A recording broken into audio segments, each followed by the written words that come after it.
All right, we are back here on 89.3 WCSB Cleveland. Joining us, our old friend from BasketballInsiders.com, the official, unofficial, we don't want to hurt your stock in this world by giving you the Armchair Athlete dump you've come to know and love. Spencer Davies, what is up? Danny, I have not been in this studio for a little while. So we got him live in studio. We don't even have him off the phone. He dropped what he was doing to come slum it with me. I figured. I haven't been in here for a while, so. All right, so we go shut that door. We know why. I'm gonna go shut the door. This is where we're at. It does it not shut anymore? Did we somehow break the door? We're good. Okay. I thought it was a little echoey in here. All right, buddy. I think we start with the series that wrapped up last night, which is the Golden State Warriors and the Utah Jazz. The Warriors just completely dismantled the Jazz. I threw out this stat last night. Earlier. This is courtesy of the great Tom Ziller. Basically, the Warriors were beating opponents by more than 11 points per game during the season, the fourth highest average margin ever. During the playoffs, Golden State has raised the average margin of victory to 16.5 points. Speaks for itself, doesn't it? Yeah. They're freaking awesome. Yeah. I mean, and I wish I could come up with a better adjective than freaking awesome, but that's what we're going to run with. Because well-oiled machine. I feel like we need a bell. There's number one. It is amazing how, and I thought there would be some hiccups along the way. Like, I thought that, like, it would take a little bit to integrate Durant. Like, I thought it would be a little bit of a give and take trying to figure out where to go. And that it would just be a rough go of it. And it just turns out that we're all wrong. And Durant fit right in with a smile on his face and just became one of the guys in that lineup. And Kerr has integrated him beautifully. Yeah. And they're doing all this without Steve Kerr, too. Don't forget about that. Yeah. Unfortunately, that situation with his back and the spinal fluid leaking, too, stinks. because they're saying he's out indefinitely still. It's terrible. Well, he got surgery, 2 days ago on it, I think. I think he got surgery 2 days ago to cut. It was recently, yes. He was having, for those of you who don't know, he's having spinal fluid leaking into his bloodstream. It was causing him all sorts of headaches and nausea, and he was having a hard time walking and all of that stuff, and it was a mess for him. But from what I've heard, he's still like watching film, building game plans. Absolutely. He's still part of the whole organization. It's just that he just can't do the day-to-day things, standing up, and being the coach. And kudos to Mike Brown. He's stepping in and taking care of him. I mean, I know it's not that hard, and he's one of the luckiest coaches to ever grace this good earth, having coached LeBron James, Kobe Bryant, and now this Warriors team. But he's definitely been very fortunate. How much do you want to bet that Steve Kerr went up to him and said, "I swear to God, if you touch my offense, I will kill you. Like, I will kill you. People will not find you. Like, you're going to go Jimmy Hoffa. We will not find you if you touch my offense." I was joking with some other media personnel, and they said, what if a game comes down? If the Warriors aren't winning by 16.5 points a game once, and say they do come down to a final possession, can Mike Brown draw up that inbounds play and get them the ball inbounds without getting a 5-second violation? Can Mike Brown do it? No. But can the voice in his earpiece do it? Yes. There you go. That's all you need to know. All right, guys, huddle up. We're going to need a full timeout on this one. All right, Steve, what do we do? Steve, what do we do? Just this whisper in his ear telling him, run the baseline motion for. I did see a couple people on Twitter, though, and tell me if this is wrong. When Mike Brown's coaching, and actually not just when Mike Brown's coaching, just when Steve Kerr's not coaching, Draymond Green seems to be playing with a little bit more ease, I guess. That he's more, kind of loose, so to speak, especially on offense. I mean, you see how well he's shooting the ball through these playoffs. He's shooting over 50% from three. I mean, if that's happening for them, then I don't see any team that can take them out, because he's literally their fourth option on offense. Yep. Oh, yeah. And he's been unbelievable in these playoffs. He's been unbelievable on Gobert. I mean, the fact that he's even giving Gobert as many issues as he is, giving up at least a foot. No, maybe not a foot. Giving up at least 6 inches to Gobert. I mean, he's been spectacular, and exactly what you're saying. He's hitting the open three, which was always the hole in his game. And also, I mean, as you speak to that point on Gobert, it's the battle of defensive player of the year candidates, and you know what? I named Gobert mine like at season end, But, man, I'll tell you what, just watching Draymond Green, the way he defends in transition, 2-on-1s, the way he can, go and put up his hands over there by being a rim protector and is doing all of the little things. And it's not just the stat lines. If you just watch his body language and his basketball IQ, you're just amazed. And that's regardless of what the personality's like. I know a lot of people don't like him because of what he says on the court and off the court sometimes, but you just have to watch him play the game and take the homer hat off for a minute and watch him play basketball, and it's a beautiful sight to see. 8 games into these playoffs, no flagrant fouls, no technicals. How about it? 8 games into the playoffs, no flagrant fouls, no technicals. Wow. For Draymond. Good for Draymond. He's been unbelievable. He's been the vocal leader on the floor. He's setting guys up. I swear he's still the best passer on that team. And it's been fantastic to watch. And you've just seen it was almost like the Durant injury almost did a favor to Stephen Curry, where it basically was like, all right, here's your kick in the shorts. You need to get your mojo moving. You need to get working. You need to figure out what is going wrong with you. Boy, did he. And get going. And I think what it also did is it made Steph realize that he didn't have to set up Kevin Durant, that he didn't have to worry because Durant's going to get his. And Durant's going to get his buckets, and he's going to affect the game in every way possible. And it let Steph go back to being Steph. Yeah. Yeah, where he's hitting these crazy three-pointers off the dribble, step backs, blowing guys away with his handle, getting to the bucket, doing his best Steve Nash impression. I mean, he banked in a corner 3 in Game 3. I saw that. That was kind of ridiculous. A little bit. Not Game 3. That was Game 2. Yeah, but that was a backbreaker. But no, honestly, with Steph Curry, he's been sensational. Just like Kevin Durant's been sensational. I mean, the entire team just looks unstoppable right now. But hey, so do our Cleveland Cavaliers over here, right down the road. All right, so we'll get to them. We may as well just hit them now. So 2 straight seasons with 8-0 opening round sweeps for the first 2 rounds. This is the first time that has ever happened. Isn't that kind of hard to believe? It's very hard to believe. With all the great teams in the past. Yeah, you would have thought that like when the league was super, super watered down with like the Celtics or something like that, they might have done it, or right. Even the Bird and Magic era or something like that. Those unbelievable teams would have just blown through the first 2 rounds. But no, it's never happened, which is surprising. So very surprising. So I came into this playoffs, and I think I might have been where everybody else was, where I went, okay, this is going to be a rougher go. The East has gotten better. They don't play any defense. They sleepwalk through their offensive sets. And lulls in fourth quarters. Yeah, they like to fall asleep for a while and then try to turn it on and beat teams anyway. So I had them bowing out. I had the Raptors making the finals. So that tells you how smart I am. Wow, we kind of agreed on something. I didn't have them necessarily knocking them out, but I did say that they'd take them 7 games. I had them going in the 6. Eastern Conference Finals, that is, but it's a different story, obviously, because of seeding. Yeah. And even before this, in the series that we went up against the Raptors, I had them going 6. I thought the Cavs would push them. I thought the Raptors would push the Cavs to 6 games, and I thought they would be a handful. And you and I had the same prediction, and clearly that was wrong. And we know nothing, so I don't know why people are listening anymore. Right? It's the dumbest thing ever. It's why we need to stop doing predictions. Like, we just need to stop doing that because they're never right. The problem is the margin of error is so small, and we like mock drafts. And we could totally sit here and go, yeah, you know what? It's why Lowry. It's because Lowry got injured and he wasn't playing at his best and all that stuff, and that's why they swept them. But deep down in our hearts, we know we're lying. Right. I mean, the Cavs turned everything around. I refuse to use that phrase, by the way. What? Flip the switch? Yes. The switch has been flipped. No, but seriously, they really did. They turned it up. It's crazy. I mean, they just out of nowhere were like, you know what, we're done. Like, we're gonna play good defense. We're not gonna play great defense. Let's not get ahead of ourselves. We'll play good enough defense to win, and we're gonna have this offense humming.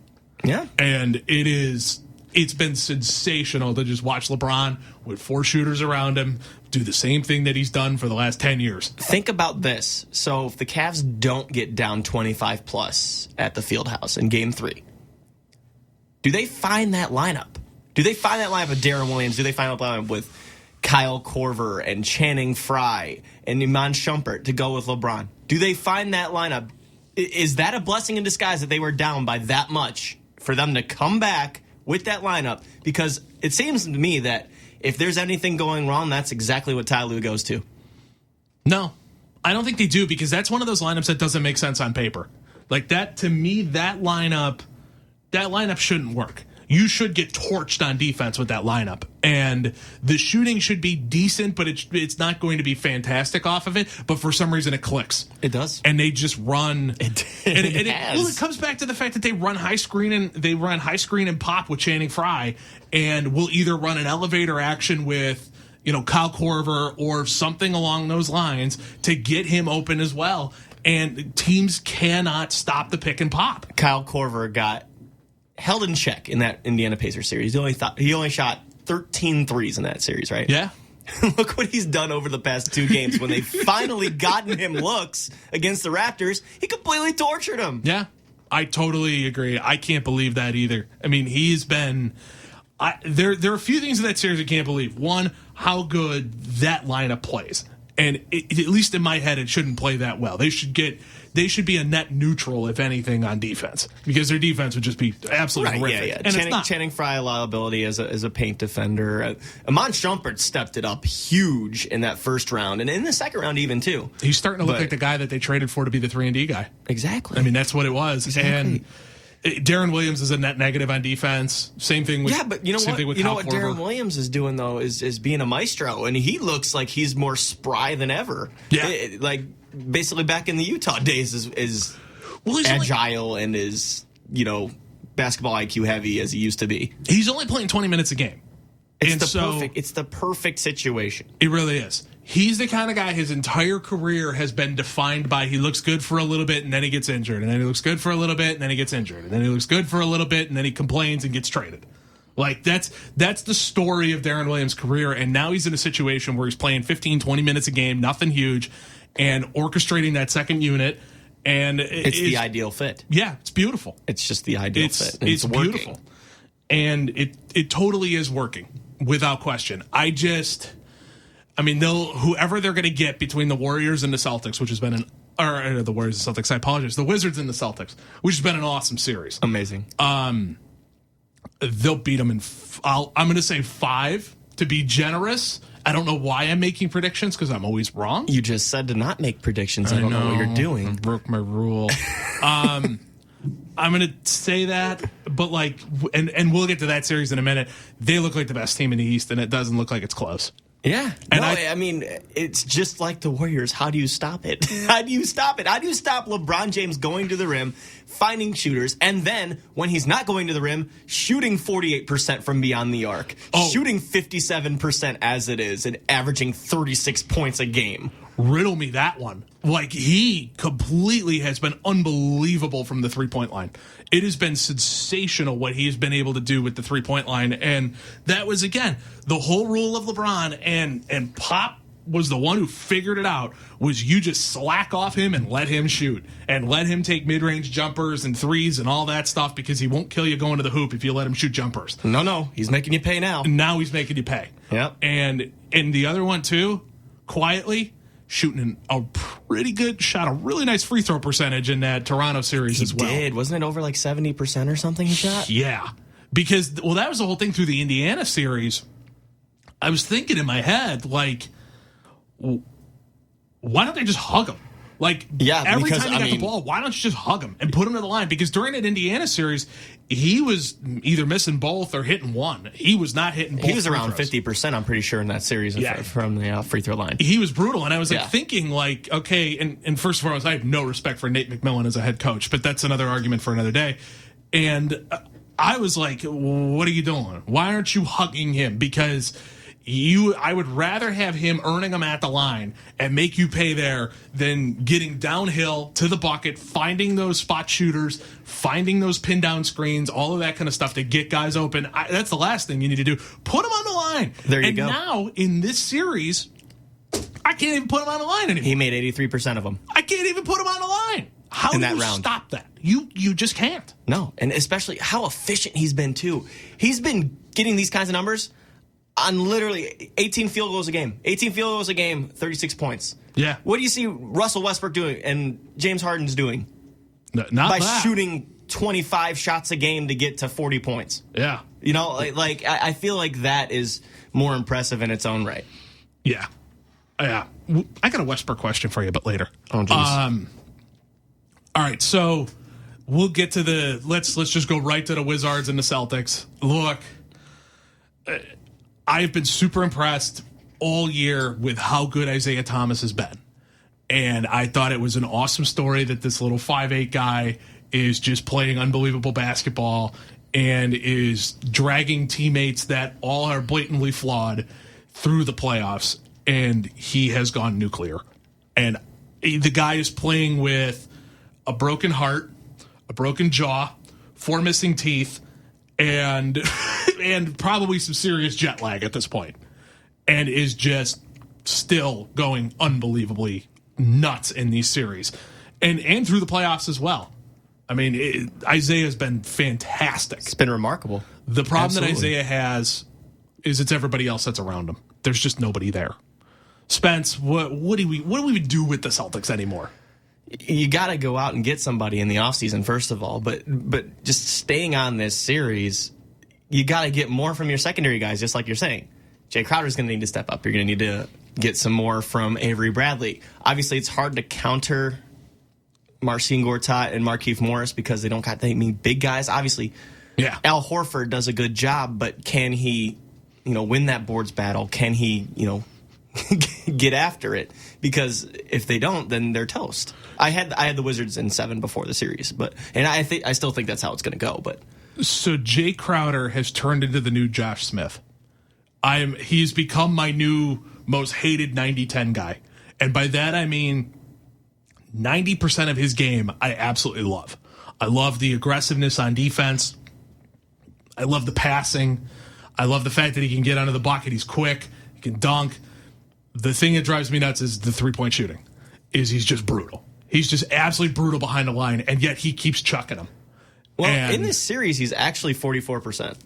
But that's only on, 4 attempts a game. He's not taking that many. But that's an improvement. And I think a lot of that came from game 1 and 2. But the series before too, where he was throwing up threes that were just like front rimming. And you're just like, what are you just stop it. What are you doing? Why are you doing that? Throw the ball to the little man and let him go run around. Like he was driving me nuts, that whole thing. Avery Bradley, you can clearly tell that the wrist is bothering him because he shouldn't be missing the open threes that he's getting. Yep. Those corner ones are usually his go-to. But with the Celtics, I feel like they're just going to have to not get down in that hole. Yeah. They've gotten down a hole. They got down in a hole for 3 straight games. Yep. And then in game 4, they were the ones to do the punching and go up by double digits. Yeah. And then they let the Wizards come right back and blitz them in the third. Did you see that 26-0 run in the third quarter? That might not have ever been done in history. Not that I remember. It's just they kind of similar to the Cavs. They just can't go into lulls. Yeah. They can't go in the lulls. And if you get a lead, hang on to it.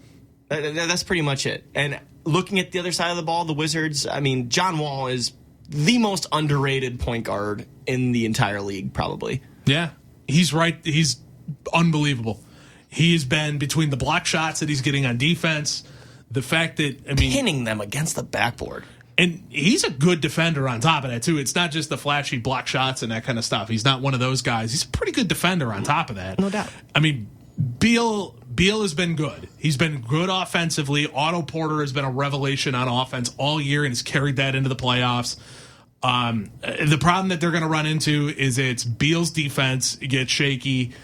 Oubre, when he comes back, his defense has been good and then bad and then good and then bad and then good, and then he falls asleep and then he locks him down for a while, and it's just, he's a young player. He's isn't he second-year player, rookie, somewhere in that area? Yeah. And that's just young guy growing pains. But my worry for the Wizards is that I don't think they can turn on the defense for an extended period of time. I just don't know if they can, basically with 5 minutes left in a game, be able to get the stops that you need in the fourth quarter to win series. I just don't know if and they have a favorable matchup against the Celtics as far as, like I said, the big men battle. Right. And Markieff Morris has made a huge difference, too. Let's not forget that. Who'd have thought we'd be saying that? Who'd have thought we'd be saying that Markieff Morris is making a giant difference? Well, that's what they got him for last year. Yeah. And it didn't work last year, but this year it definitely is, and it seems like, he's kind of harnessed them and made them a together group. Yeah. And it's been fun to see because they're giving us a great series. And they're giving us a lot of entertaining content, too. Let's not forget about that. Speaking of entertaining content, I was just going to head over to this. All right, Kelly Olynyk, is he just a goon, or is he actually a dirty player? We should just get this out. We asked this about Matthew Dellavedova for 2 straight years, right? Yeah. Is it the same scenario, in your opinion? Yes or no? Yeah, it's pretty similar. Yeah, I mean, I don't know which way to lean because there are some very questionable plays. If you look at one of the replays from last game, John Wall was going for a rebound, and it looked like Kelly Olynyk was undercutting him. And then you look to see at the hard picks that he said on Kelly Oubre, and you're like, Mm-hmm. And it's a repeated behavior. And I don't know if you heard the Draymond Green podcast this past week. He said I have not. He does not like dirty players. That was Twitter's reaction to that. Oh, boy. But hey, who's the one with 0 technicals and who's, There you go. There you go. I mean, the guy who has also made the argument that he has a hard time controlling his legs. Exactly. I don't know how to control my legs. I apologize. But I'm kind of near, I think he's a hockey goon. The more is he just really I awkward, watch him, well, in hockey, the goon is the guy that you send in there and say, go check this guy. And however you want to do it, and go stop him, and however you want to do it, you go do it, but you go send a message. I think that's what Kelly Olynyk is. I think he's a better shooting, kind of shorter version of Kendrick Perkins, where it's almost like you go send a message. Never heard of that comparison before. Yeah. Well, we reach for things. But just go out there and you send a message. And I'm starting to think more and more that that's just how he is. But you're right. It's the Dellavedova thing all over again. That's how he stays in the league. And how funny is it? It's against Al Horford, too. There's somebody going against Al Horford. And somehow he always finds trouble. Yeah. Did you notice in that game one when Markieff Morris asked him if he did something on purpose? When Markieff Morris sprained his ankle after he hit a fadeaway jumper, and it looked like Al Horford moved forward, put his foot down, because he drew that into the question. I'm not saying he did, but it just seems that always in these series, Al Horford finds something. Yeah, he seems to always find himself in the middle regardless of where he's at. Atlanta the last 2 years, Boston this year. Yep. He's always right in the middle of the mess. It is. And actually, how they've used him on offense has been really interesting. They've almost used him in the same way that the Warriors use Draymond, where they basically use him as almost the primary ball handler. He's been lights out. He's shooting 65% from the field in this series. And he's been an unbelievable passer in between there. I mean, he's been picking open guys left and right from that center position right up on the block, or right up on the elbow there. And it has been excellent and has taken some of the pressure off of Isaiah, which is what is sorely, sorely needed in that series.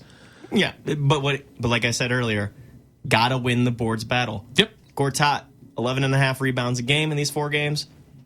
Horford, 7. Well, and it's the question we've had since the beginning of even the Hawks, quote unquote, dynasty era with Budenholzer, where they were this collection of, odd players with beautiful ball movement and beautiful basketball. Can you win a series when Al Horford is your second best player? Exactly, and it comes down to star power. Yeah, I mean, it takes a lot to stick with LeBron James. You see the Wizards try in the regular season, and we all remember that amazing regular season game where LeBron hit the fadeaway 3 off glass to send it into overtime with a second left on a home run court pass. That was ridiculous. He did not call bank, by the way.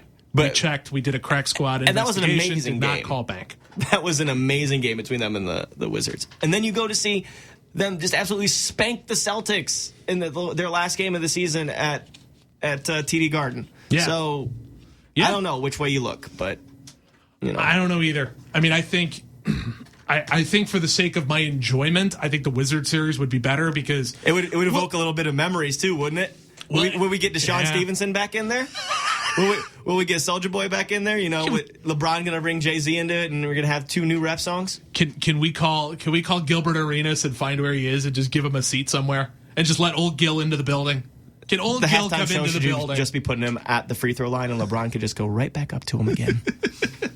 Put old Gil back in the building. Who knows? He's still on the Wizards' payroll. Probably he could probably find his way to the stadium. They might. I don't know if they're still paying him. They might still be paying him. Who knows? I don't know.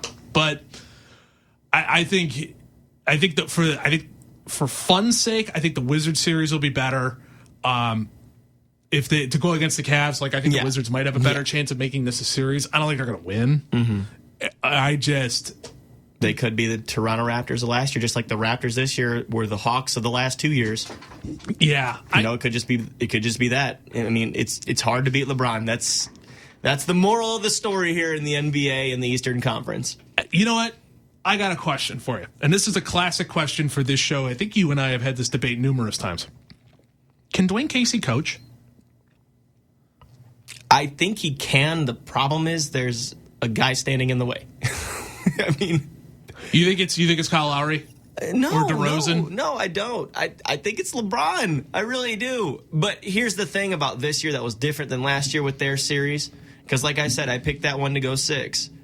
The Cavs took their experience from last year going into Toronto for the first time. They weren't ready for it. Remember Kyrie Irving said that crowd was ridiculously loud. I don't think we were ready for these 2 games after they were tied up 2-2. Going into the coming from the Air Canada Center. This year, they take that experience. They're like, okay, we're ready. We know what's coming. And boom, punch him in the mouth twice. Actually, 4 times if you really want to count the entire series. Not to mention, Toronto's, a lot of people around here don't realize it. Toronto's a fun town. You can have some fun in Toronto. I think that might play into it, too. And look at the roster construction they had in that series, too. They brought in P.J. Tucker to be another guy. They brought in Serge Ibaka to be, great. And I honestly thought that was going to change the complexion of the series against the Cavs, and it didn't. It Same really here. didn't. Same here. So, I thought P.J. Tucker was going to be a thorn in LeBron's side. So did I. I thought P.J. Tucker was going to become the most hated man in all of Cleveland for at least 48 hours. Like, I thought P.J. Tucker was going to do something to LeBron or something to someone and just be basically the equivalent of Matthew Dellavedova that the rest of the league has felt for years, and it just never happened. Yeah. And it's a shame, and it's a bummer, but that's the way basketball goes, and the better team won, and we move on, and the Cavs now sit down and get that a little extra time off. Another week. Catch up on those Netflix series they haven't seen yet. And LeBron's going in the cryo chamber. A little cryo chamber, a little Stranger Things. We'll be fine. All right, so I think there is...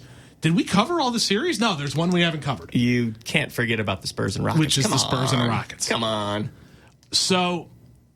The rivalry that has been dubbed old school versus new school. Right now tied at 2.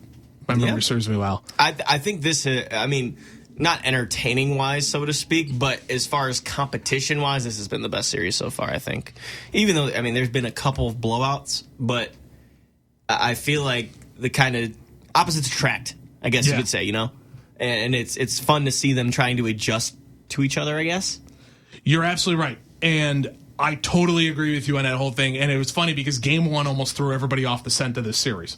When the Rockets went and beat the Spurs by 30, everybody immediately was like, forget it. Get out of here. This series isn't worth my time. You never say that when you're going against Greg Popovich. Ever. I know. People, what are you thinking? It kind of threw off everybody's scent. And I don't hold it against them because I was kind of in the same boat. Like, I picked the Rockets to win that series, and when I saw them beat them by 30, I was like, oh, man, like, this is... Oh, boy, send in the funeral. This is going to be sad. And, I thought it was finally going to catch up to them, that they just don't have the guard play to keep up in the modern NBA, and Kawhi had the extra gear that he could kick into, but the rest of the Spurs didn't, and the carcass of LaMarcus Aldridge would finally just fall apart. Hey, he came up big. He woke up. He came up big. I can't believe he woke up. And for at least 89 games, give or take, he was nothing. He was useless. And he was horrible on defense. He wasn't hitting the shots from the mid-range game. He wasn't hitting turnarounds. He wasn't facilitating. He wasn't setting up anybody else. He was just essentially taking up space. It's just it's the system. It's the system. I think that really, took him out of it. But I mean, again, to his credit, ended up having a good game. I think it was game 2 with like 27 points or something. Yeah. And finally got into it. Yeah. But Kawhi Leonard, I mean, there's a reason that they're still where they're at. All hail Kawhi Leonard. He's just a joy to watch. I'm such a Kawhi Leonard super fan. I agree with you. I just all in. Just the work with Kobe that he put in over the last summer, and you can see this jumper creating his own shot. It's smooth. It's smooth the way he plays the game. And smooth. His face never changes. His emotion, his demeanor never changes. He's a phenomenal leader. And once again, the system and Greg Popovich have found the next era of Spurs basketball. And it goes through this guy. And it goes through Kawhi Leonard's hands. And he still needs help. They still need guards. I can't believe I'm still sitting here screaming about this, but they need guards. Tony Parker is done. It might be impossible for a contract situation, but if you could kind of, try to shimmy Kyle Lowry into there, considering that he's 31, that's a good fit, is it not? Well, I want to go to the West. I want to get in. I want to go play in the West. I do find it funny that he made that comment about trying to go west because LeBron's there, but there's kind of the Warriors there in the and West, the Rockets, so you might not have an easier time, right? Unless you're on the team. There's no fit for him. He would have to take such a giant pay cut to find his way onto that Warrior team. He would have to take like league minimum or at least a mid-level exception. No doubt. But going back to that series, it's been fun. I think that ultimately, the Spurs are still going to win. Yeah. Even though the Rockets look so fun. They're one of my favorite teams, and I'm somebody who prides themselves on defense. I love the Utah Jazz. So, it's the opposite of my style, but I just think the ball movement is the crispness of that offense is awesome. Losing Nene is going to hurt them really bad, though. That's a big point because Nene, the thing with him is he brought toughness to that team. He brought it and instant energy. Yep. That instant there was energy somebody from that veteran. Yeah, and that there was somebody on that roster who, if you hit James Harden a little too hard for his, to his liking, you could easily come in and just kind of throw Nene in there, and Nene's going to send a message. They've got to take the Cavs mentality now. Next man up, Montrezl Harrell, right? Is that who's coming in for him? I think it is Montrezl Harrell. Come on down. I mean, Clint Capella's been pretty good for them, too. So you can't... Maybe they throw more of the load on Capella. Yeah. I mean, he's been a nice player. They're a good team. They are. And shout out to Patrick Beverly, who is also dealing with... We mentioned Isaiah Thomas earlier, dealing with grief. He just lost his grandfather. It was the day of the game. Came out, hit the first three-pointer. I just love moments of sports like that when the crowd just goes crazy for you. Did you see the tears dropping down his eyes? Yeah, exactly. He was crying. And he's been just a joy to watch this entire playoffs as far as defensively, the way he's stepped up, hitting those big threes, like in the clutch moments, too. He's come up real big for them. He's been a thorn in everyone's side that he's had to defend for the last 5 years. No doubt. And now he is on a stage where he's proving it to everyone how big of a thorn in the side he really is. Yeah, he's definitely in your back pocket. And he's a fan favorite down there, too. Oh, you now know why. Didn't Westbrook swing at him at one of the series? Like, wasn't it like 2 years ago Westbrook took a swing at him? Because he was so annoyed? Was that before or after the injury? Because I know that's why they have bad blood. Might have been. But I did like the war words they had in the first round, though. That was pretty funny. Yeah, it had to be a year ago that... I think you could find it somewhere on the web. I think Westbrook took a swing at him at one point, but amazing. Absolutely amazing. It's fun. This is fun basketball. Yeah. I still think the Rockets are going to win.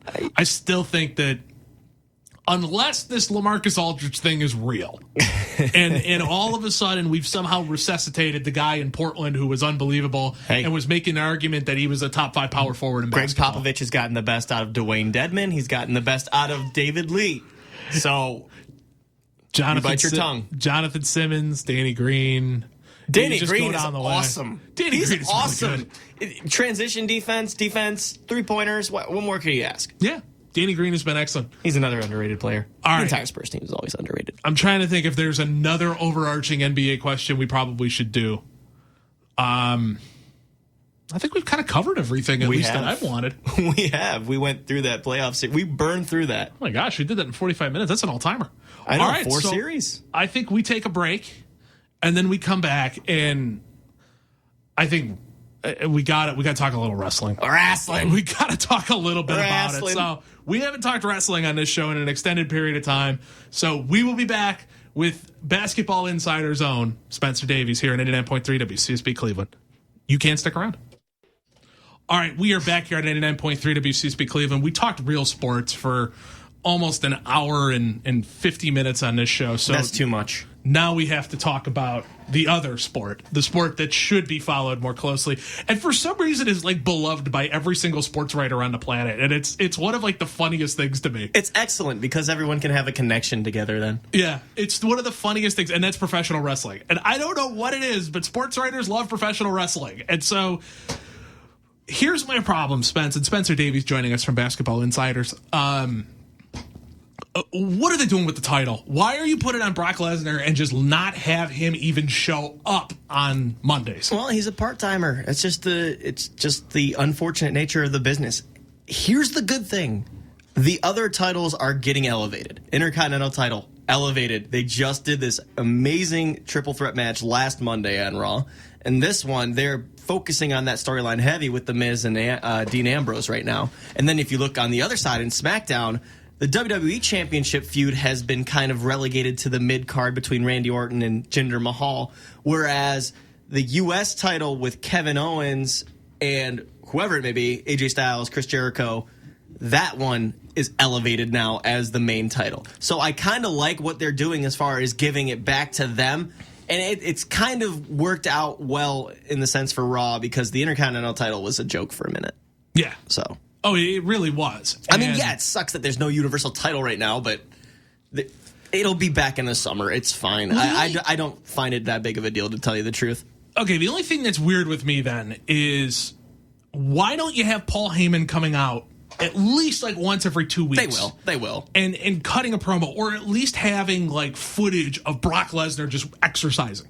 Like that's something to remind you that the title exists. I agree. That's all you need. Is just and you don't even need to have Brock say words. You just need to have him lift heavy things. And it'll just send that message that the Universal title is out there and that someone's competing for it and someone's contending for it. Well, Braun Strowman and Seth Rollins and Finn Balor Braun Strowman's hurt. Don't get me started. Sorry. They've all said stuff to Brock Lesnar on promos. So, you still know it's there, but yeah, it'd be nice to have an actual image of Brock Lesnar doing something. But yeah, that Braun Strowman injury, that really irked me because that's my favorite guy now. That's my favorite guy on Raw. I just love it. I know a lot of people don't like the big men that can quote unquote barely move around the ring, but this guy's agile. This guy, he's a great seller for his size. He can believably kill somebody. Look what he did to Roman Reigns on that Raw a few Raws ago. Look what he did to him at Payback. Look what he did to Kalisto in the dumpster match. I mean, he's a big bully, but he's also somebody that you can believe, oh my gosh, this dude is going to wreck somebody. We need to work on his finisher. And got to get him a finisher that's better than that running power slam. I agree, but hey, it's believable. It's believable, and also he has amazing entrance music. It's just him screaming. That is Braun! That is true. It's my favorite. It is quite good. Yeah, that's my complaint with him. We got to get him a better finisher. Got to get him a better. That's fine. It's better than whatever the heck they had before. I mean, I'm not going with the backwards chokeslam. I'm not going with the pancake thing that he did before with the Wyatts. I don't like that. The power slam is good for now until they find him something. That's fine. I mean, I'm even good if... Actually, all right, you ready? I'm going to fix him. Here we go. You still have a running contract with Goldberg, correct? He's pretty much done. We're not doing anything more with Goldberg. You have him come in for about a month-long segment when you start the feud up with Brock Lesnar, okay? You have him bring Goldberg down to the floor with him and have him bestow upon Braun Strowman the jackhammer. and you give Braun Strowman the jackhammer in basically as a, you are now the great hope to take down this monster. You are the great hope to take down this beast. Let me bestow upon you the weapon to do it. In the same way that you read in constant medieval, and like Lord of the Rings type things of like, you are the one who is going to take down Sauron, and here's how you are to do it. I like your fantasy booking. It's not going to happen. No, it won't. Because it would be Goldberg awesome. is not coming back at all. But I like your idea. But hey, how about this? Even though Roman Reigns uses it for everything, why not give Braun Strowman the spear? Would that not be believable? Or how about this? How about a running crossbody? Wouldn't that be? That actually might work a little better. I was going to say, how about something off the turnbuckle like he did in the match with Big Show? Something like an elbow drop or a big splash. That would work. But give him like a frog splash type thing. That would work. Yeah, but those kinds of moves are babyface, meant for baby faces. Right. So that doesn't work. But no, I really do think that he's the future of the company, though, and he's good on the mic too. He is pretty good on the mic. So quickly that's worked. So quickly. I gotta give him credit. You're listening to 10.3 WCSB Cleveland.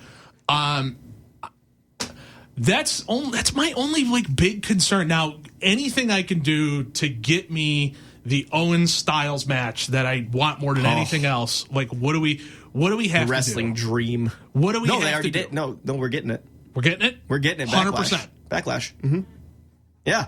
Awesome. AJ Styles is the number one contender for the U.S. title.